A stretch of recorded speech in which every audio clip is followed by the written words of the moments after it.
Halo, assalamualaikum warahmatullahi wabarakatuh. Salam jumpa lagi dengan Kotoya Channel.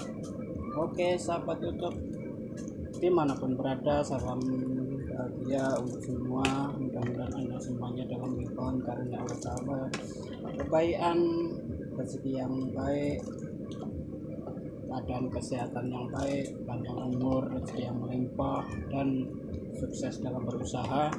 Oke sahabat YouTube, sekarang adalah di Indonesia ini sedang mengalami, dunia usaha lagi mengalami guncangan atau stagnan, kemandekan. Stagnan itu kemandekan. Oleh karena itu sahabat YouTube dimanapun berada, saya menghimbau jangan protes pada kasih dan sayangnya Allah Ta'ala. Karena apa?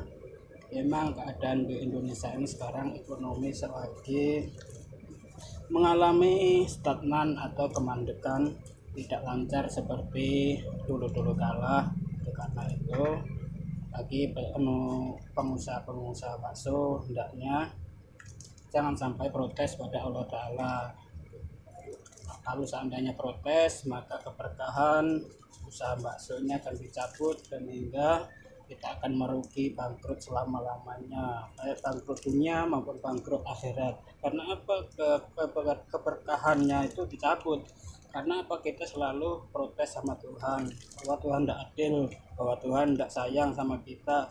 Orang dikasih rezeki banyak, kita tidak, itu namanya protes. Karena itu kita sebagai pedagang bakso jangan sampai ada di hati kita itu berpikiran negatif kepada Tuhan. Oke sahabat YouTube, kira-kira itu saja uraian saya daripada YouTube Kotoya Channel ini. Mudah-mudahan video ini bisa mensupport, penyemangat untuk saudara-saudara kita dimanapun berada, sehingga kita selalu bertahan apapun yang terjadi. Bakso adalah pilihan kita untuk mencari nafkah, menyambut rezeki Allah yang sudah ditetapkan di muka bumi ini, sehingga membawa keberkahan untuk diri kita dan keluarga kita, insya Allah. Allahumma amin. Sekian dulu, bila taufik wal hidayah wa ridhoyanayah. Wassalamualaikum warahmatullahi wabarakatuh.